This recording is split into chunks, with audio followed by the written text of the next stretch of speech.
就啱啱運動完畢，咁我哋就要開始另外一個運動啦。呢個咧就係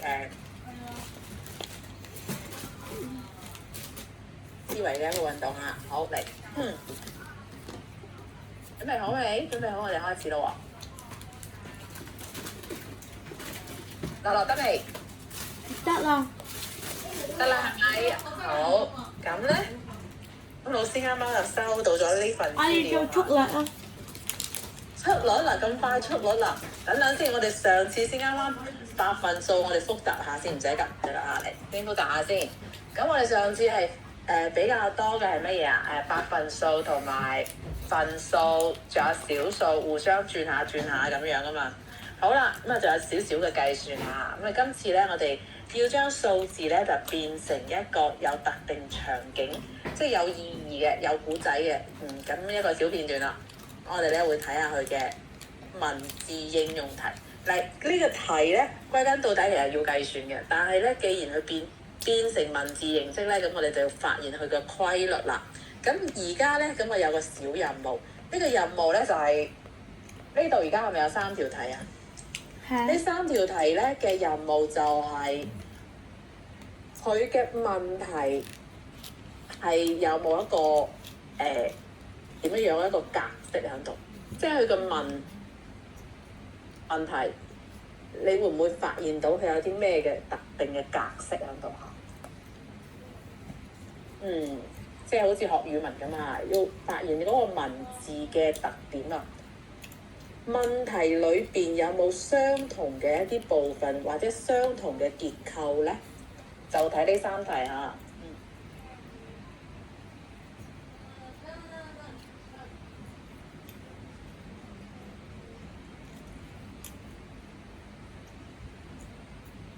就呢3題，好，咁問題係邊度啊？問題咪通常最尾嗰句咯。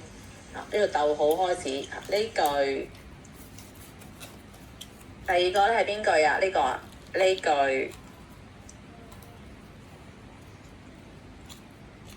呢句一個問號係咪？好啦，亦即係話呢3句説話。有冇乜嘢相同嘅結構啊？有。有冇？有啊。有啊，咁係咩結構啊？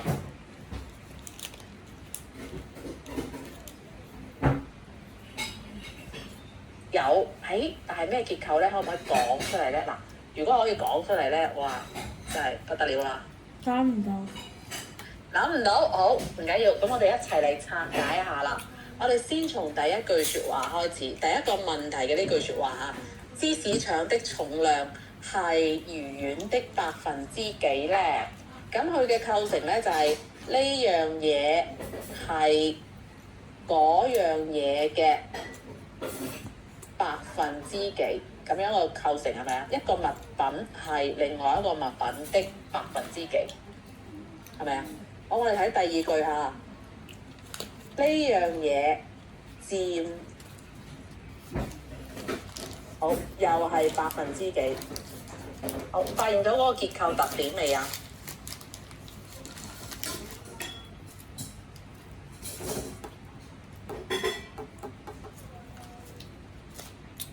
都係呢個重過呢個，呢個佔幾多啊？即係呢個多呢個，都係。好，第一二題咧，第一二題就非常之明顯啦，即係會有2樣嘢啦，咁然後一樣嘢係或者係佔另外一樣嘢嘅百分之幾，其實都係一類型嘅問題嚟㗎。好，咁我哋睇到呢個問題之後咧，咁我哋會將佢咧分一分下，係一個好特別嘅字眼，有時候唔用係嘅話咧，就會用佔啦，又或者相當於，又或者係另外一啲多數都係啊佔啊咁樣啊，比較多少少。咁我哋要將前面嗰個空格咧，因為佢可以係任何東西嘛，不如咧咁我就稱之為 A 啦嚇。咁後邊嗰樣嘢咧 B，咁我咧就稱之為 B 啦。冇錯，非常之好。咁 A 係呢個係2。啊，係啦係啦，冇錯，我哋就將佢簡稱下。呢個 A 係乜嘢，B 或者一係乜嘢，二係乜嘢咧？我哋可以發揮無限嘅呢個想像力，同佢一起任何嘅一個別稱㗎。好啦，咁其實即係 A 係或者 A 佔 A 係 B 嘅百分之幾嚇？但凡見到呢個結構，而家係咪要我哋係咪3% 啊？你係講第二題啊，定係乜嘢啊？呢題係咪啊？你講？係。哦，呢個好。你話咩啊？3% 啊係。3%，咁我寫低落嚟先啊。好啦，咁我哋先總結下呢個結構先啊。第三題呢度未全，咁我先唔理佢住，先睇第二題啊。但凡見到而家係嗰個問號係喺呢度啊嘛，即係呢條題咧係求啊，加個求字啊，求 A 係或者 A 佔 B 嘅百分之幾咧，一於咧就要用除法。咁乜嘢除乜嘢啊？就按照呢個讀題嘅順序，即係用 A 除 B， 用 A 除 B 嘅呢個格式啊。好啦，咁有時候會係百分之幾，有時候係幾分之幾，有咩區別咧？如果佢唔係百分之幾，係幾分之幾，咁你就直接咧就用 A 除 B 咧咁樣去表示就得啦。咁如果用百分之幾咧，就呢度再乘翻個8%嚟表示呢個結果。唯一一個區別就係加咗呢一個啊，同埋唔加。如果係幾分之幾就直接揀求下，咁如果唔係咧就加個百分比。咁我哋以呢題為例子啦。咁而家咧對一對先 ，A 咧就係芝士腸嘅重量，芝士腸嘅重量好，咁我填入呢度咯喎。呢度對應呢個咧即係15啦，寫喺度先。呢個係15啦。係嘅話，因為呢個格式咧，我哋啱啱話就係用除法啊嘛，咁係咧就相當於一個除號。墨魚丸嘅話，上邊度講咗20啊，20好百分之幾，咁即係話15除20，然後再加個100%。如果呢個百分幾呢個百字咧換成係幾分之幾咧，就唔使加呢個100%啊。好，咁15除20咧，咁因為有相同嘅因素啦，5，所以就變成3/4啦。3/4，記唔記得上次叫你背嘅嗰個啊？記唔記得啊？1/4係幾多啊？咩啊？1/4係嚟1/4溫一溫先啊。等一陣。馬上攞翻本書之後。好。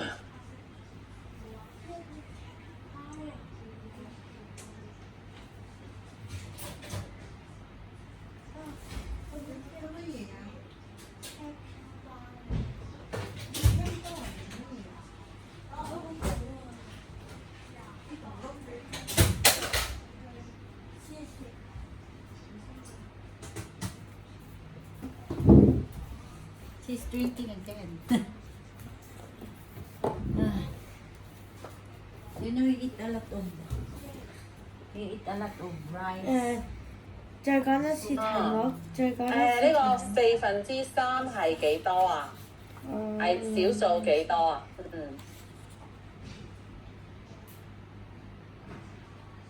3/4。係啊，3/4。嚟，我用4。冇講過3/4。冇，好。咁有冇講過6%啊6%咪等於0.75啦。冇錯啦，好嗱，6%咧其實分母同埋分子都係雙數，都係2嘅倍數。我背到啊。係啊，你背咗，不過可能一下即係呢個4/3同6%咧就對唔上係咪？好啦，咁其實咧4/3即是6%啊，佢哋係一樣嘅等值分數嚇。所以如果你知道係0.75，咁就好辦啦。咁你乘8%啊嘛，即係同佢升級啦，升2個位咁嘅意思啦，即係70%。好，咁呢條題就計完啦。哇，秒答啊，秒答！第一你記得呢個1%到7%嘅。第二咧，上次係1/5到4/5嚇，都 OK 嘅話，基本上就所有題目都難唔到你啦，基本上係咁啦嚇，可以秒答。好，咁但係我哋要再提高效率喎。咁點提高咧？就係我哋要先分析嗰啲題目啦，唔使急住咧盲目咁去做嘅。因為題目嘅話咧，即係當然唔會係只係一個類型啦。咁但係咧好多都係同一個類型嘅時候咧，咁變咗我哋咧就係要捉住嗰個關鍵字眼就可以破解呢條題目噃。就好似啱啱第一條題咧呢個乜嘢係乜嘢嘅百分之幾，直接用除法。咁而第二題嘅話，我哋直接睇個問題咧，就已經可以倒推翻，其實佢就係要點樣計？原子筆嘅數量佔全部筆嘅百分之幾？亦即係話咧，我就用原子筆嘅數量除全部筆嘅數量就得啦。我哋睇下先嚇，睇下前面因為遮住咗。好嚟，咁呢度睇唔睇到原子筆嘅數量係幾多啊？就而家呢個問題。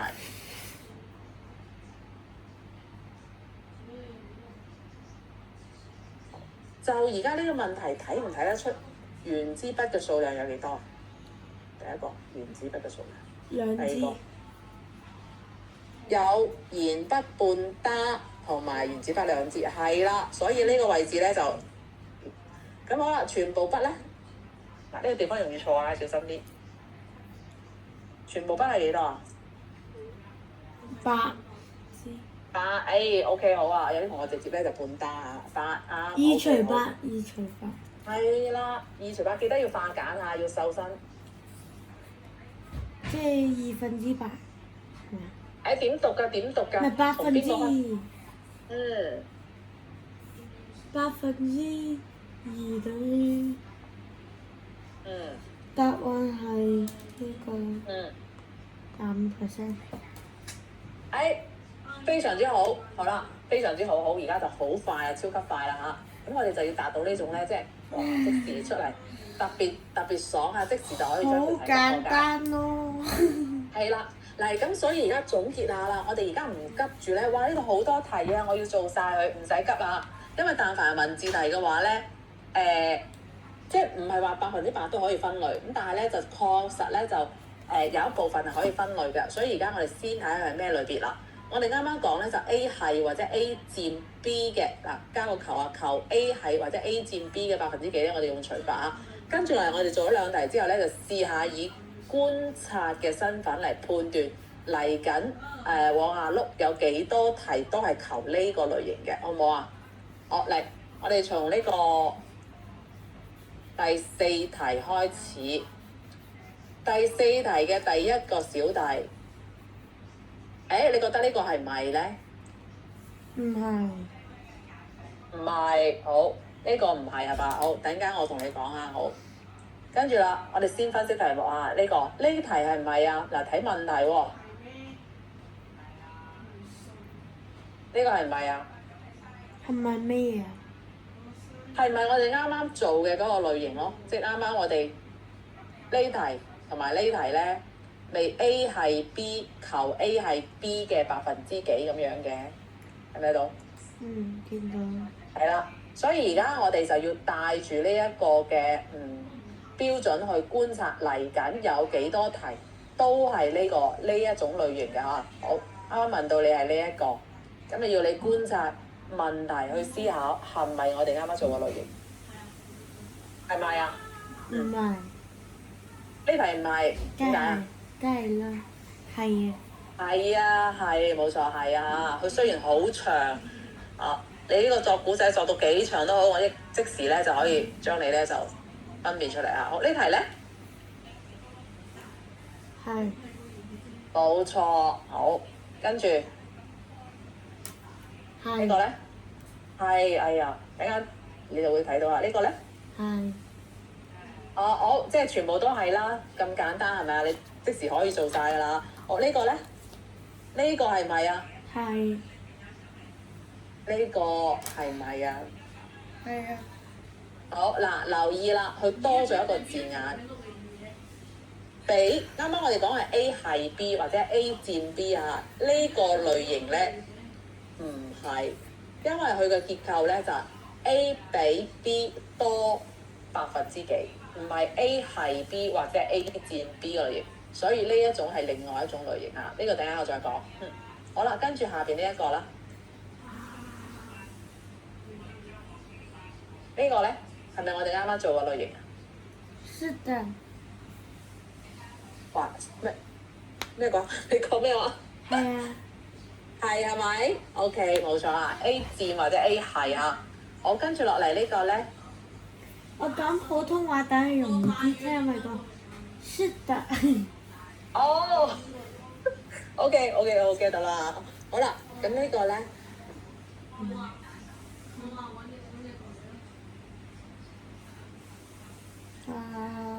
是的。對的。好啦，咁啊，士同埋佔都係啊，冇錯。我而家只要你區分呢一種就得啦，其他嗰啲因為有好幾種啊，我哋之後慢慢再接觸。好，再下邊咧，你有冇呢本書㗎，樂樂？媽咪，你有冇呢本書㗎？我問下，有冇個呢本書啊？呢本啊？司徒老師，你係。揾緊邊本書咧？唔係啊，我問阿樂樂有冇呢本書啊？呢本係咩嚟㗎？即係即係而家睇唔睇到啊？嗯就呢本我睇到啊，呢本係百分數嗰本啦，即係開始係錄下嗰本啊，呢個啊，呢本新課程。哦，錄下阿樂樂係歸升5年班啫喎，佢呢啲未必識喎。呢個係俾哥哥㗎。啊，俾哥哥㗎？係啊，佢應該未必識啊。我而家識㗎啦，已經放心。啊，咁啊，佢想學有佢啦。冇啊，我呢本得 soft copy 咋，我冇 hard copy 啊。哦。哇，學啲咁深嘅佢都識啊，咁叻啊佢啊！我想去出力啊！你自己唔知自己學到乜嘢㗎嘛，傻豬啊！你5年班㗎喎，升5年啫喎你啊！呢個嘅答案咪0.75咯，咪即係75%咯。學少少啦，學跟住之少少。後咧，下面呢題咪25%咯。又要懶叻啊！ OK 㗎，OK。我哋而家即係分類型啊，佢 OK 嘅。佢呢類型即係我哋啱啱嘅嗰個類型咧 A 係 B 嘅百分之幾？好啊，都俾啲概念出嚟嘅。俾啲概念佢都好嘅。係啊，好，咁我哋繼續啦嚇，繼續。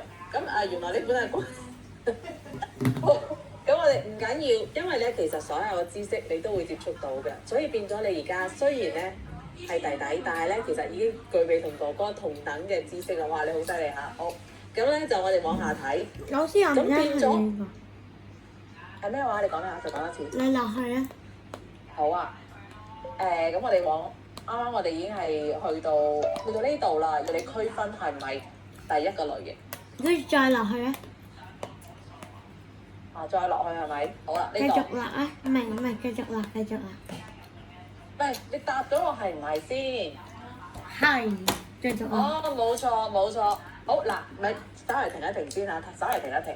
本來老師啱啱問嗰句説話咧，我係想同你講，如果你能夠區分，而家我哋就可以區分到呢個類型嘅話咧，咁課後你就將呢個類型嘅題目咧就可以全部做晒出嚟啦。OK 嘛？ OK。好，咁啊嗱，其實已經完啦，因為百分數應用1呢一 part 咧，我哋啱啱係咪已經碌咗一次啊？3頁，呢個係第3頁啊，第3版。咁變咗咧就係前3版嘅關於呢個類型嘅題目，佢只有一個套路，即係只有一個方法，即時就可以將佢解決㗎啦。咁你全部睇問題就已經可以全部將佢搞掂啦。咁呢個係咩類型嘅問題啊？呢個我哋再講一次，就係求 A 係 B 或者求 A 佔 B， 關鍵字眼係或者佔比較多嚇嘅百分之幾，咁就用除法呢個類型。好，啱啱嘅呢啲咧，全部都係用呢一個方法，嗰個除法去做㗎嚇。我哋先只講呢個嚇，唔好太深入。如果老師你落去啦。好，即係仲要繼續挑戰咁話啦喎，係咪啊？係啊，但係個別呢啲我標等陣先啊嗱，但係我呢度標咗紅色嘅，佢係另外一種類型啦。我哋今日就先唔搞咁多字啊，搞掂一種，強化一種先嚇。好，我繼哋續落去。落去。繼續落去嘅話，嚟。媽，我先 show 俾睇下，想學邊個？ show 俾我睇乜嘢啊？我想學乜嘢咯？你落去啊！哦，唔係，佢等陣先有目錄嘅嚟，睇目錄咪得咯，嚟。你係咪想學速率啊？係啊。OK 冇問題，好 OK 就哥 OK 哥話因為速咧好難啊嘛，我咪要學學。係啦，好啱㗎，因為確實會題型好多啦，提前接觸啱㗎啦，到時候咧。即係咧，小四我哋學小六嘅，咁小五咪學中一啦。係啦，要俾係啊，啱嘅。非常之好啊！就要用呢種思維嚇，俾第二啲人都要提前少少我就先接觸啊。等陣先啊，等老師碌到下邊先。圖形我覺得你 OK 嘅呢個先講圖。好，復律嚟啦，復律嚟啦，等等先啊，我着翻啱啱。等我一陣啊，你先睇住呢個先。咁簡單。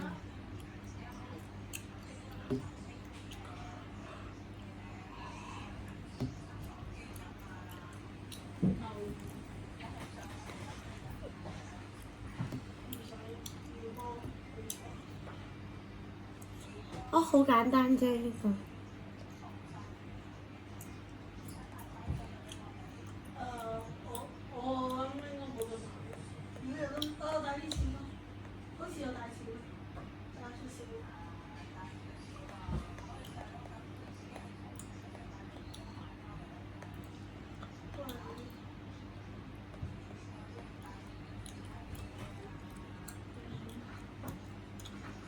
Hello，OK 啦，OK 啦，咁咧嚟，哇，已經寫咗好多字喺度啦，好睇下先。佢而家呢個表格咧，首先咧就俾咗我哋一個靚，我睇下你寫咩先嚇。繼續第4個啦，第5個，第4個，720隨上2。好嚟，非常之好，你個速度好快，因為我啱啱轉個身，睇下先。嗱，你寫完你先停咯喎，我哋就住呢個問題咧，先嚟分析下、總結下啦，然後我哋先展開下，即係好似啱啱我哋先就題目嘅提問咧去觀察下先。好，嗱，已經寫咗3個啦，非常之好嚇。咁嚟啦，我哋嚟睇睇先，因為呢個速率咧其實咧就屬於行程問題咧嘅3要素。即係有一個咧就速率啦，有一個就路程啦，有一個咧就時間嚇。好啦，咁但係咧留意咯喎，去考試嘅呢個方向會可以好多好多啊。咁例如第一種嗰個單位一定要對應嘅，比如話米、秒。咁如果你個路程係米，你個時間係秒，咁你個速率就只能夠出現米同埋秒咯喎，得唔得？好啦，同樣道理啦，呢個係公里，呢個小時啦。咁你對應嘅速率咧就係公里每小時嚇。好，咁如是這般類推嘅話咧，我哋嚟睇睇啦。呢個都冇問題，呢個 km 小時，好，咁 kmh 啊 OK 嘅。咁而呢一個啦，呢個有啲音啊，呢個係咩啊？米，呢個分鐘，好啦，呢個係米，呢個係咩啊？分鐘。呢個係分鐘 ，no， 分鐘係 minute 啊，呢個 second 係秒啊，係啦，所以呢兩個係唔對應得上㗎，亦即係話去考試嗰陣時候咧，其實其中一個方向就會喺單位上面去做文章，博你睇唔到，博你冇留意，於是乎你就出錯啦，得唔得？好啦，所以呢條題咧，呢個第一題裏邊咧，第5個 D 就係呢個類型啦。即係考到嗱計算你都得啊嘛，好啦，我就睇下你睇唔睇文字。你如果齋睇數字咧，好，咁呢個絕對就明白嗎？好啦，所以呢個第一步我要將2分鐘咧化成係。咁我因為360，咁如果360，咁我再除60咯。嗱，冇錯，非常之好啦，好啦，即係將呢個咧分鐘再化成秒嚇。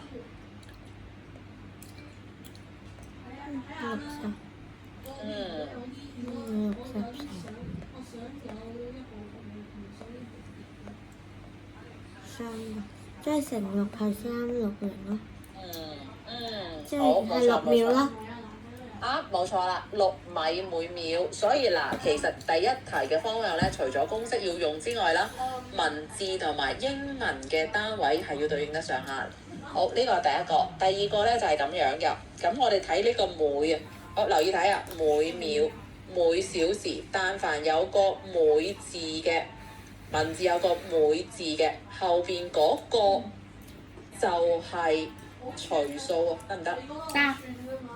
凡係有個每後邊呢一樣嘢，呢個要數，呢個時間，呢個小時，呢個秒，佢就係除數。咩為之除數？除數即係響除好嘅右邊要填嘅呢個位置就叫除數嚇。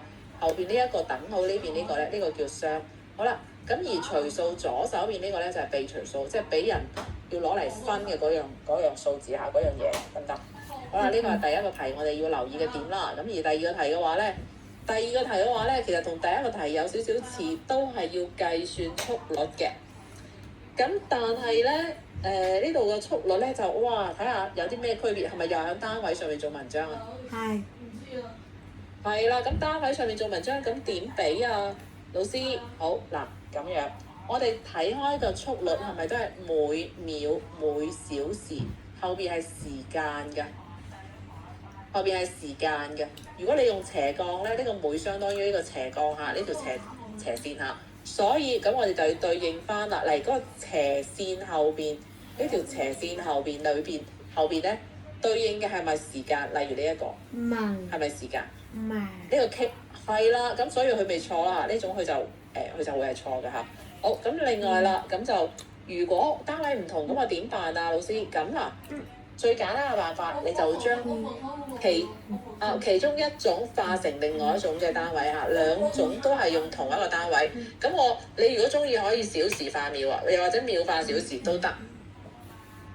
OK，可唔可以啊？呢個我做一次俾你睇下，例如4小時呢個咩4例如呢個4 km 每小時，咁我點化成米每秒啊？好，咁4 km 首先4 km 係咪4000個 m 啊？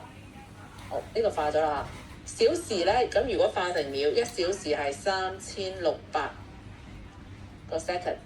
好，咁呢個時候我哋就可以進行約分啦。咁呢個兩個零啊嘛，咁咪兩個零咯。好啦，你係4個倍數啊嘛，好，咁啊直接約咗你嚇，得10。你係4個倍數啊嘛，9。好，咁啊計完啦，即係10%米每秒，得唔得？得。OK 嘛？得，好，咁非常之好啊！好，抹乾淨佢先。咁而家呢條題咧，我哋不妨咧就係用呢個啱啱講嘅方法啦，判斷第一佢係咪速度先，因為速度咧每後邊嗰個應該係跟時間嘅。第二，咁如果單位唔同嘅話咧，咁我哋就轉化為單位相同咯喎。至於係 A 跟住 B 轉咧，定係 B 跟住 A 轉咧，都冇所謂啊，根據你個人嘅喜好去轉就得啦。你哋中意 A 同 B 一樣單位，或者 B 同 A 一樣單位都 OK 嚇。咁而家我哋做下第二題啦，好冇？老師，我真係去廁所。去咩你要行開下係咪啊？OK，唔係我。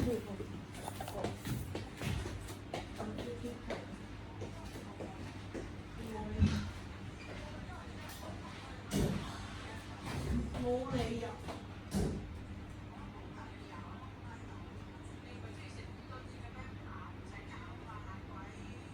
我有咬啊！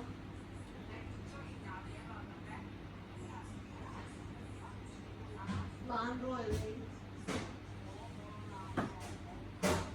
攞到佢未啊？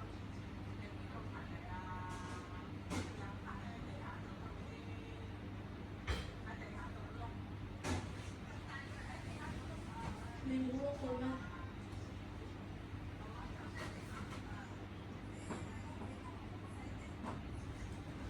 好喎。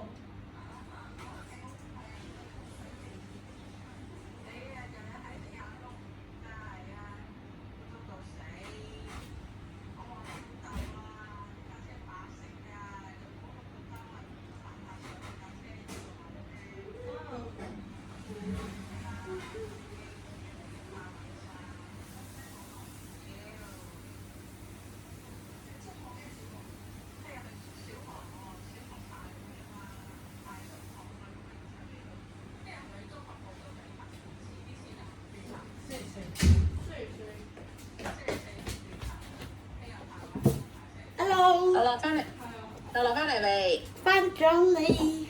翻咗嚟啦，係咪？好啦，咁嗱呢度咧，咁我就揸緊少時間，咁我嚟做一次俾你睇，好唔好啊？唔好。好唔好？唔好。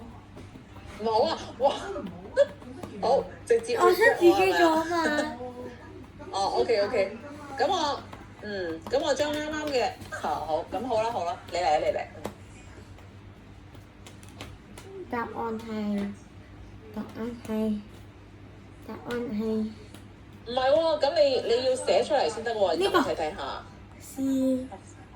C 點解啊？因為1秒鐘行200米係冇可能嘅事。秒鐘行幾多位？哦，咁我而家好啦。如果你因揀為1呢個咧，秒鐘係冇可能行到200米。我都唔知啊。好啦，你講我都唔知啊。咁不妨我哋嚟試試先。咁啊200，我會咧。如果係我嘅話，我會係將呢個咧化成米每秒呢個嚇。因為發細嘅單位就用乘法，咁如果細嘅單位化大單位咧調轉過嚟啊。我哋通常都係細大跟大帶住細噶嘛嚇。咁如果你細帶大嘅話咧，細擸住大嘅話咧，會逆運算嚇，逆向思維。有我就會冇啲長度係第一隻字 S 嘅？你講多次，等陣先嚇。你等陣先，我先轉一轉先嚇啦。200 km 咧就轉成米嘅話就加多3個零啦。咁1小時轉成秒嘅話咧就變成3600秒。好，咁另外咧第二步咧，我哋要先將佢係兩個零嚇。咁亦即係變成咧2000除上36，咁啊呢個除4得9，呢個除4咧就得500。好，咁9除500咧係幾多啊95除8。兩個零啊，500係啦，500除9啊，500除9啊，500除9嚟等等先，500除9係幾多啊？用大份數表示，用大份數表示就得㗎啦嚇，大份數。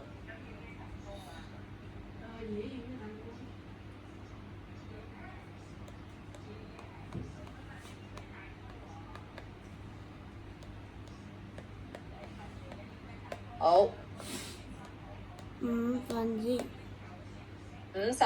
有9/55。55有5%啊，呢個係55有5%啊，呢個得數啊，整數放呢度啊，55有5%。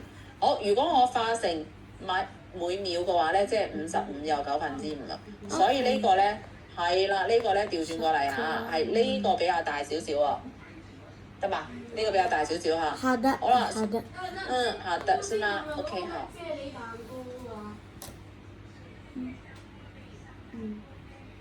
好嗱，我哋啱啱咧就係呢兩條題嘅類型咧，就係單位嘅換算啊，速率嘅單位換算。跟住落嚟，我哋用翻啱啱嘅方法，先嚟揾一揾呢啲題目嘅類型先。好，以呢題為例子，第3題為例子嚇，睇佢個問題，求乜嘢啊？求嘢。求平均速率係咪？好啦，下邊呢一個，呢個係咩啊？都係求平均速率。呢個係咪又係啊？係啊。都係咪？好啦，呢幾題都係啦，所以佢係同一個類型啊。咁點做啊，老師？好啦，根據我哋上面呢個公式啊，呢個公式嚟 v 速率嘅話咧，就佢嘅英文字母係 v 嚇，v 等於 s 除上 t 嚇。好，速率等於路程除上時間 ，x 咧就代表住路程啦，或者距離嚇，路程或者距離，即係長度啊。呢個 t 咧代表時間。好，我哋就用呢個方法嚟計算呢啲題，好唔好啊？好啦，咁而家嚟睇第一條嚇，長呢個係咪長度啊？即係距離啦。跟住呢個係時間，所以第一條題啊，呢條題佢嘅速率係幾多啊？時間速。係啦，用長度除時間。長度除時間。即是用8除2。嚇，8除2。係啦，因為8係咪長度啊？嗱，長度除時間啊嘛。4答案係 4。係啊，等於4嚇。但係咧，留意啦，行程問題有個特點，我哋必須要將個單位寫埋㗎。咁單位就係嗱，呢度上面佢係乜嘢，你就照寫乜嘢嚇。公里每小時，公里可以用 km 嘅時間。係啦，冇錯。好，咁嗱呢條題咧就舉咗個例子啦。跟住落嚟嘅題目嘅話咧，你就試下。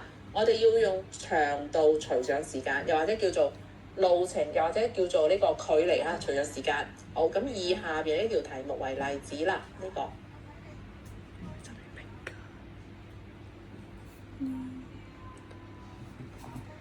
banana gun 50秒完成50米嘅蛙泳，呢個係蛙泳嚇。跟住咧，佢係用參加100米嘅自由泳嚇。我冇碌嘢啊！真係冇啊！真係冇。點解游得咁慢嘅？真係冇碌嘢啊！佢用50米係一個，佢50米係50長度秒。嚟㗎。咁100米唔應該1分鐘咩？點解多咗個20秒咁滯咧？佢因為唔同嘅姿勢，呢個係蛙泳啊！我打到個波浪字睇下，呢個自由泳啊。自由泳啊！個蛙式㗎。自由泳嘅話，你嗰隻手係一前一後輪流噶嘛。咁你蛙泳係兩隻手一齊噶嘛。咁你單手向前，咁係咪少咗一半啊？咁所以咧就變咗自由泳會稍微好似慢咗少少咁啦，係咪啊？唔係啊，不過咧人哋咧人哋行一步大嘅，你行2步細嘅，咁而家兩個細等於一個大啊嘛，即係兩個一半等於一個啊嘛，咁都係行咗一個嘅。冇錯，佢係行咗一個，咁所以時間咪要多啲咯。佢擺兩次手先等於蛙泳擺一次手嘅。但係蛙泳要好耐先可以出翻嚟，再好耐，佢就啪啪啪啪啪嘅啫喎。佢係一個手有一個弧度，扮咗落去之後，喺底下一個弧度一個圓弧，跟住又扮上嚟啊嘛。咁其實自由泳一隻手都係㗎，佢都要扮落去㗎，再伸翻上嚟水面㗎。但係自由泳你係單手嘅，你只能話左右咁樣係咪啊？得住嚟㗎嘛。但係你蛙泳係兩隻手一齊咁樣㗎嘛。OK。蛙泳隻手舉上嚟嘅時間少啲，你喺下邊撥水會多好多添。你喺下邊撥完之後，你咪最多可能伸咗少少出嚟，即係兩隻手合埋嘅時候伸咗出嚟。我知我哋做數學啦，我唔想睇游水啊，我唔識游。好啦，OK，咁好啦，咁我哋嚟睇睇先啊。第一個咧就問蛙泳嘅一個比賽嘅速率啦，所以就要用蛙泳嘅呢個長度啦，除上呢個蛙泳嘅時間啦，即是用呢個50除上50，得出嚟個結果 ，OK 嘛？呢個 OK 係咪？咁啊等於1米每秒嚇。好，第二個咧就自由泳喎，咁我哋咧就用翻自由泳嘅長度係幾多啊？自由泳嘅呢個距離係幾多啊？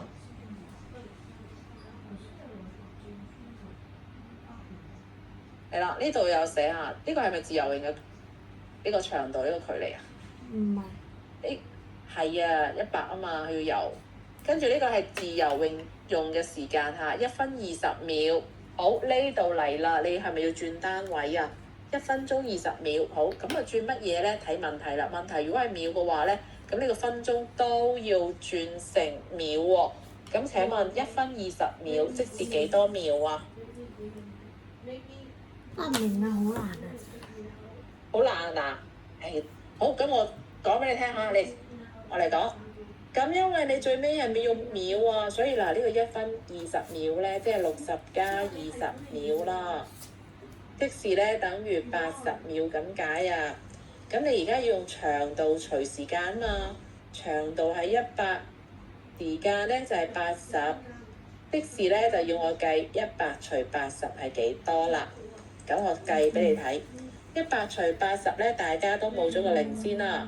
然後再將佢約減，即是5/4米每秒，咁就得啦。你話計完㗎啦？係啊，可以用份數，亦都可以用小數計啊，都可以㗎，因為佢哋都係數嚟㗎嘛。OK。呢個 OK 嘛？呢個 OK，呢個暗號啊，如果話 OK 咧，就呢個。哦，好得，好。如果唔 OK 就呢個。唔 OK 係邊個？哦，哦呢個係唔 OK。好，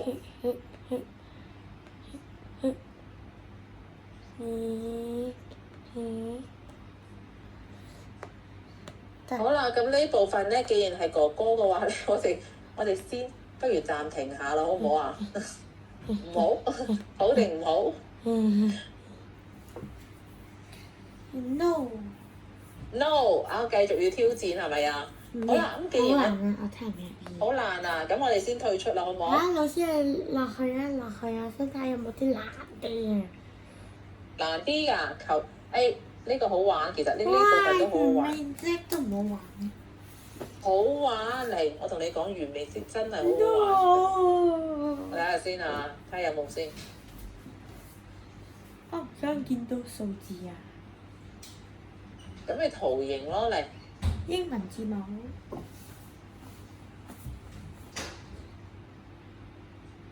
呢個圖形係由乜嘢圖形同埋乜嘢圖形組成嘅？其實考你可唔可以分到佢係由咩圖形組成嘅啫嘛？呢個啊，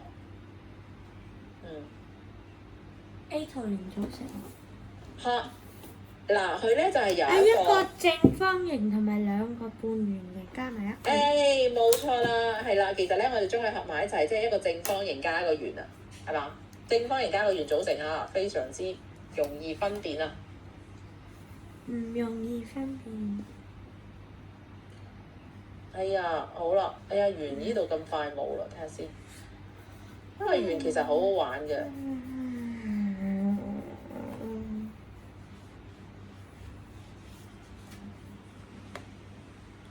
哇！睇下先。呢個雖然好玩，但係你未接觸過，可能亦都唔係太熱。呢個咧，呢個係由咩圖形組成㗎？等下先，媽咪。有少少似我哋啱啱嗰個係一個圓同埋一個正方形，係咪？呢個咧？可唔可以等一陣啊？媽咪。可以啊。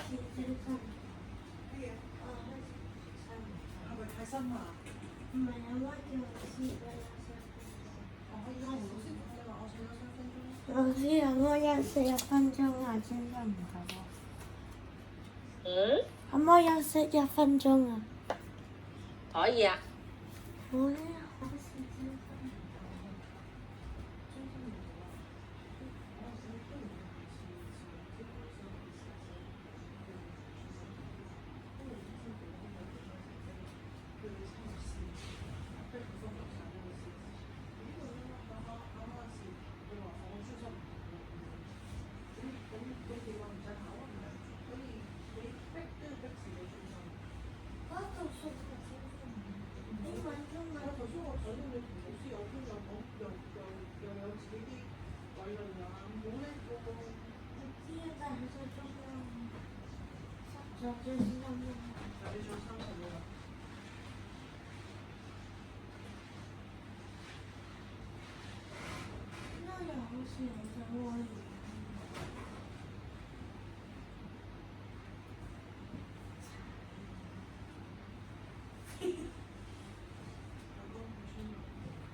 Hello，我未翻嚟啊！我未翻嚟啊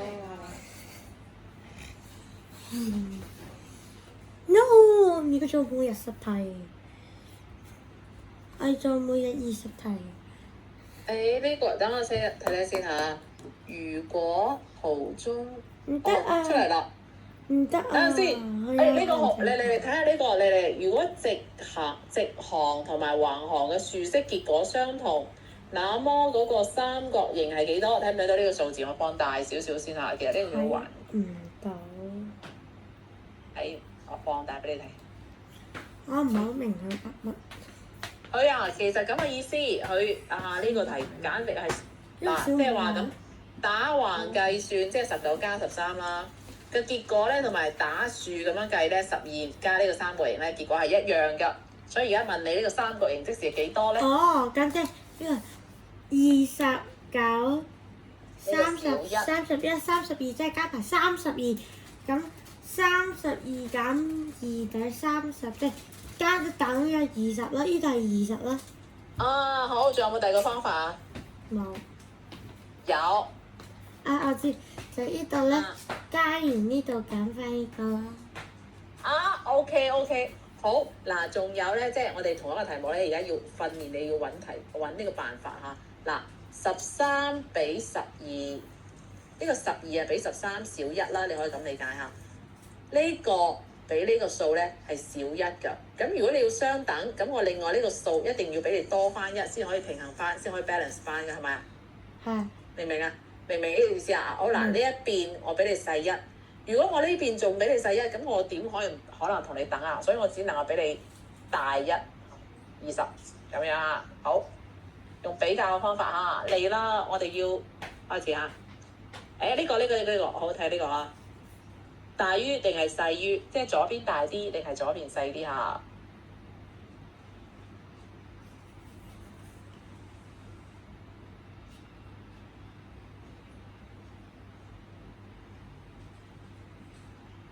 ？0.1即是縮細10倍，0.001咧即是縮細1000倍。好啦，咁縮細10倍咧就小數點往左邊移1個位啦。咁如果你話縮細1000倍，咁即係往左係要移3個位。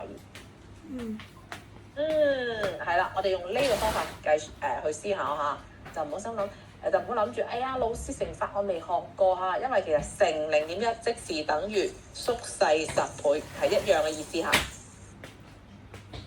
好啦，咁如果佢往左移一位咧，咁佢咪變成0.006，係咪啊？係。好啦，咁而佢咧往左邊移3位，變成咗乜嘢啊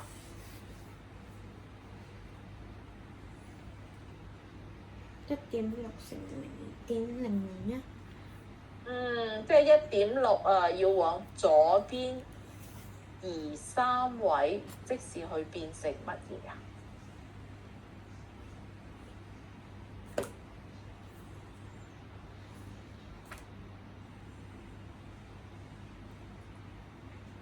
好唔啊？睇唔到。0.0016嚇，所以邊個大咧？仲係佢大啲啊？得唔得？得唔得啊？得。得係咪啊？但係又有少少暈啊！暈咗未啊？已經未啊，未啊。未啊？未咁好似咁要唔要做多一題啊？No。 Yes or no 啊 No。 ？No 啊，好咁嚟，咁我哋做下呢個思維訓練啦，好唔好啊？我哋去互動課啊。嚟啦，等你因為你互動下冇着啦。衫嘅佢哋，佢唔係件衫嘅咩？嗰幾隻人唔係有衫嘅咩？點解冇着衫嘅而家？嗰幾個公仔係咪啊？好啦，而家佢係老師，咩事？我想睇其他人。係咪啊？好咁嗱，咁我哋繼續呢個啦，好嘛？呢個得唔得？唔係啊，老師，我想睇活動課。互動課啊？好啊，咁我互動課我睇下先嚇，唔係俾啲啊，咩你睇下先。係咪俾啲活動課？年齡問題，我哋上次好似做到年齡問題係咪啊？咁我哋從年齡問題啊。唔係啊，我需要嗰個彩虹車車。嚇？都唔知邊個？呢度成係咯，你睇8嚟個都唔睇知邊個。我都冇 add 卡士。嗱咁啊，因為我都唔知邊個係有彩虹車㗎，所以咧咁就開咗邊個，我哋開盲盒啦，開咗邊個就係邊個啦。好啊。幾百個冇辦法記係。要等一等先，因為呢個而家呢個位置個網絡好似唔係咁好。睇睇先啊。我冇啦。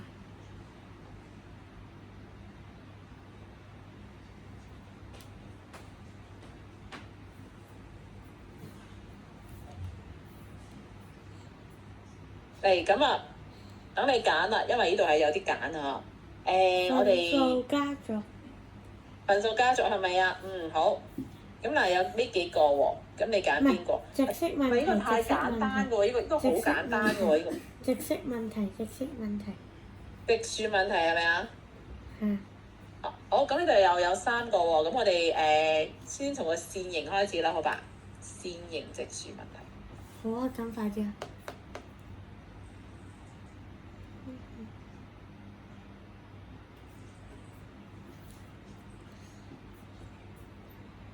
你喺酒店啊？好嚟，老師，你喺酒店嚟㗎？係啊係啊係啊。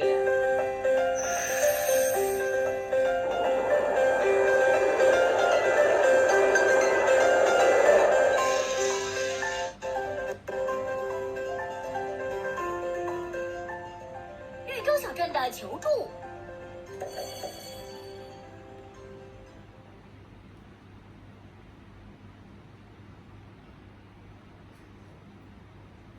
所以去呢個地方係咪即係信號唔係咁好？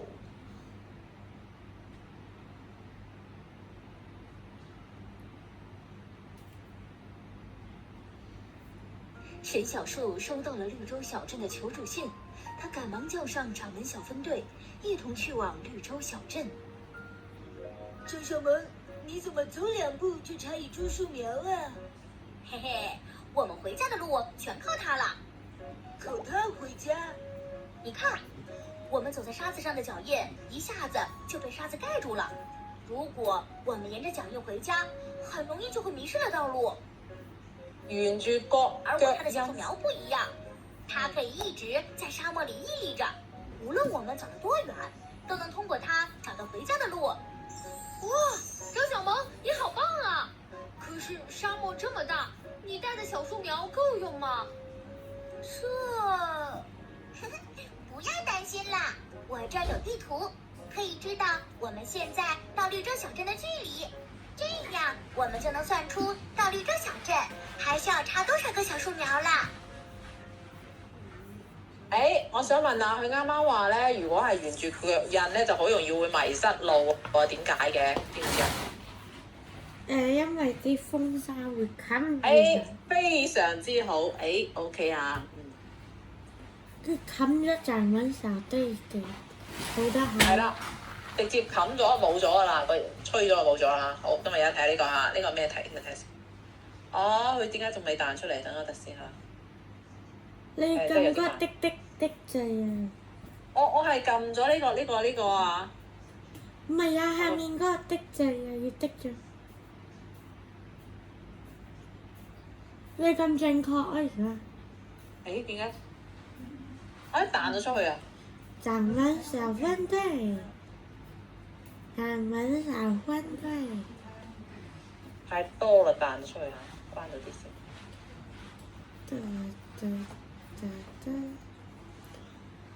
我哋而家去咗站穩小分隊。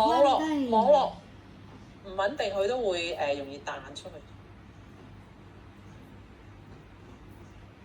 我哋而家去咗站穩小分隊。關咗呢啲佢先。跟住哥哥係站穩，我係分隊。咁邊個係小咧？爸爸係小，張分係媽媽，我係堆堆，我係提提多堆。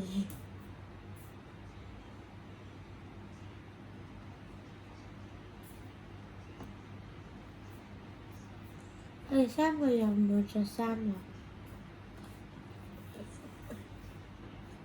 好，等陣間記得退咗翻。好，等陣間咧就睇呢個。呢個係啱啱係呢個。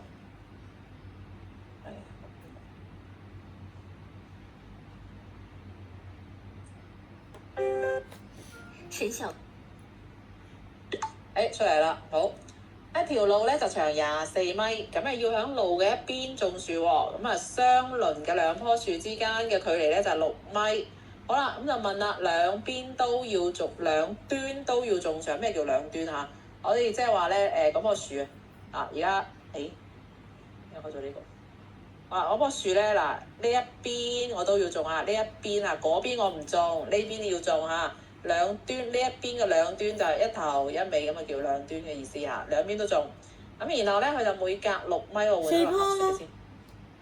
啊，每隔6米咧就種一棵。4棵真嘅？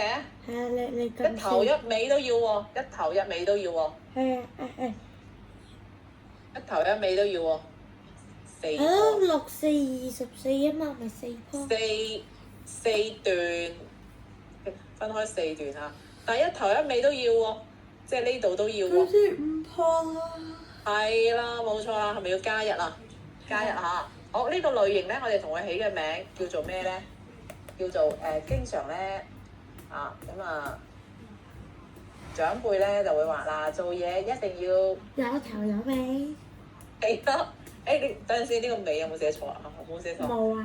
啊，做嘢一定要嗱咁嚇。千祈就唔好，不過個頭字寫錯字咯。哦，係嘛？係有好多種寫法，睇下點寫先。有時候係咁寫係嘛？老師你撳的啊，你的住佢，的佢。的乜嘢啊？撳嗰個。呢個？係呢個。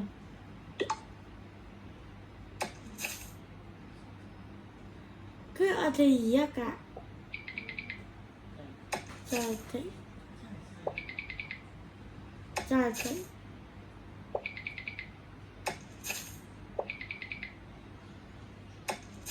好，即係演示一次嚇，咁啊總共咧就係等陣先，撳咗5棵種咗5棵樹下係咁樣嚟嘅嚇，咁然後咧就呢個我哋啱啱講呢個類型咧兩邊都有咧叫做有頭有尾嘅類型。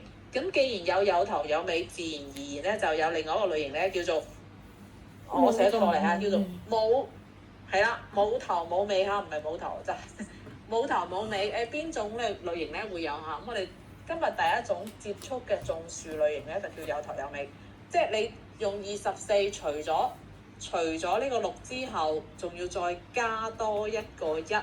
即係你當嗰個1係頭又好尾又好嚇，加多一個1有頭有尾，即係兩邊都有嘅嚇呢種類型。總共咧就會有3個類型嘅。我哋今日咧就係呢種，仲有咧就冇頭冇尾嚇，仲有一種咧就係叫做有頭冇尾。係啦，咁我哋4種嘅喎，唔係應該有冇頭有尾咩？冇頭好啦冇頭有尾同有頭冇尾咧，即係個意思咧，即係都係一邊有一邊冇咁樣嚇，一邊有一邊冇。好啦，所以你講嘅冇頭有尾同有頭冇尾咧，都係呢一個類型啊，冇頭有尾呢兩個係屬於一個類型，即係一邊有一邊冇。不過冇頭好似好過有，冇頭好似好衰過冇尾。哦，好。咁呢個第一種類型咧，記得啦，除完之後咧要加1。咁而冇頭冇尾咧，即係除完之後就要減1啦，因為一個有一個冇嘛。咁而有頭冇尾咧就最好啦，你除完之後咧就唔使加又唔使減下，即係呢兩種類型就最好啦，係唔使加又唔使減，唔使加又唔使減下。咁有兩個有嘅咁就要加1，好啦，兩個冇嘅就要減1下，可以咁樣去區分佢得唔得？OK 嘛，好啦，咁我哋睇第二個類型啦。我寫得好翻，等陣先，翻咗去。下邊咧，我哋睇下呢個。呢個都係睇唔睇到啊？兩端都要種上，即係呢個係屬於我哋首先係從分析嗰個題型啊。呢個係屬於我哋啱啱第一種有頭有尾嘅類型，咁我哋就唔做啦，因為都係一個類型嘅，好冇？區分去咩類型你就知點做啦嚇，就唔需要喺呢同一個題目上面咧就反覆咁樣啊，太多時間。好，再睇呢個嚇。咩嚟㗎？我哋出咗去個動畫先啦。出咗去？你出咗去個動畫啊？唔係啊，你出去動畫，我出咗去動畫。你出去動畫。哦，好，你而家出咗去啊？等一等先嚇，佢有啲慢。不過有時間睇動畫。基本直数问题，如果两端都有，颗数等于间隔数加1。好嗱，佢嘅意思咧，即係我哋啱啱除出嚟嗰個叫間隔數嚇，加一，即係關鍵點喺呢度啊，加一。咁亦即係話咧，我哋今日咧就係種樹問題嘅最基本類型咧，就係第一個有頭有尾，有頭有尾嘅關鍵咧就係你除完之後加一啊。簡單嚟講就除完之後加一，就記住呢點就 O K 啦嚇。咁其他兩個類型咧，我哋下次咧就會再有時間嘅話再接觸嚇。今日我哋上到呢度先啦，可以落字啦，樂，可以落字啦，拜拜，拜拜。